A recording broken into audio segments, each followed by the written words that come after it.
My son just told me that all the cool YouTubers, when they start a video, they all say, "Hi guys." That is why I say to you, "Hi guys." My next career will be the one of a YouTuber. Now, anyway, yesterday I posted something about how to achieve big goals, and I said to you, each step in the right direction is a good one. And I got quite a bit of comments on that because a lot of you were appreciating what I was talking about, and some of you, I think, had a little bit of a misconception within that, and that is when you, let's take an example like losing weight, for instance. Losing weight is for, when you you want to lose, let's say, 10 kilos, which is quite a bit, and then you have the picture in your brain of seeing yourself in a bikini or a t-shirt or a tight shirt, and you see yourself and almost a six-pack and things like that.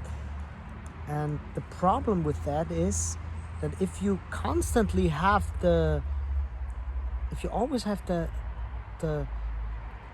picture of what is the goal in front of you, you easily get frustrated because there's too much of a delta, of a difference between what you can achieve each and every day and what your goal is.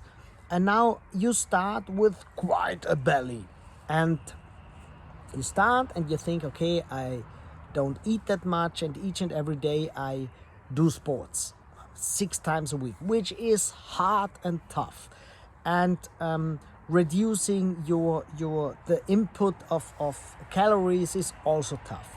And you do it, the first day is great, the second day is great, the fourth day, all the days are really great, but after 1 week you really did all of that, and you watch yourself and you see, oh, there's no six-pack, although I did so much for my weight, nothing changed.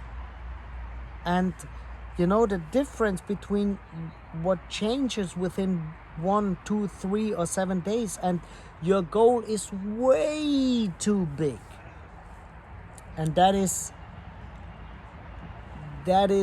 when I run. I give you the metaphor how I see it.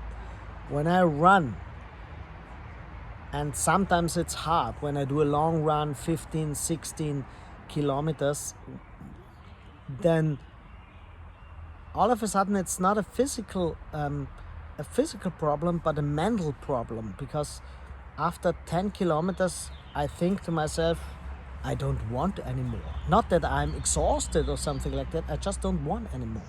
And what I do now is I shut almost my eyes in a way that I don't look forward anymore.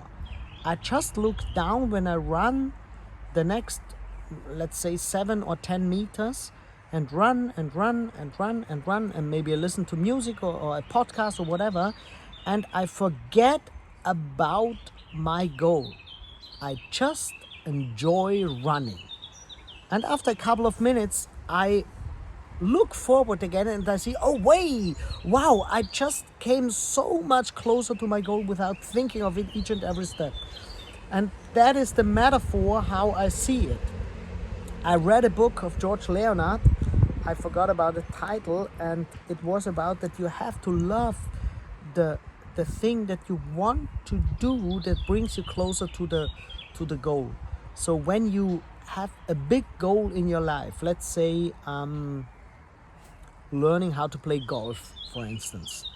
People say it's really tough to play golf. You have to fall in love to go on the golf course, on the driving range, and just for yourself and practice don't know, playing golf. Just the practicing, not becoming a good golf player. The practicing has to be a joy for you. And the same thing is when you want to become fitter and you go to the gym.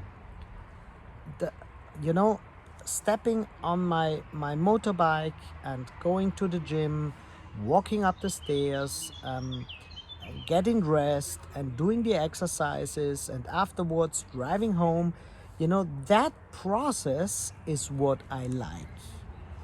In the end, there will be a fitter body, but it is not always that I only see the fit body. That's why I always think that there are theories that you have to put pictures of a fit body each and everywhere in your home. I don't believe in that. I enjoy going there, doing my exercises and going home. And every now and then I watch my body, or I don't know, measure my body, and I see, oh, I became a little bit fitter. And that is the same with body language. It is not that you always have to see the perfect motions and the perfect presentation you're doing. No, it is about loving to incorporate new things in what you're doing with your body language. So the next step is, each and every step in the right direction is great, but what you have to do is fall in love with taking a step. Not with your goal, but with taking a step. And if you want to become really great in any discipline, you have to love the work for doing it. Because if the work, achieving a goal, is horrible for you, you can forget it. Because you know what life is.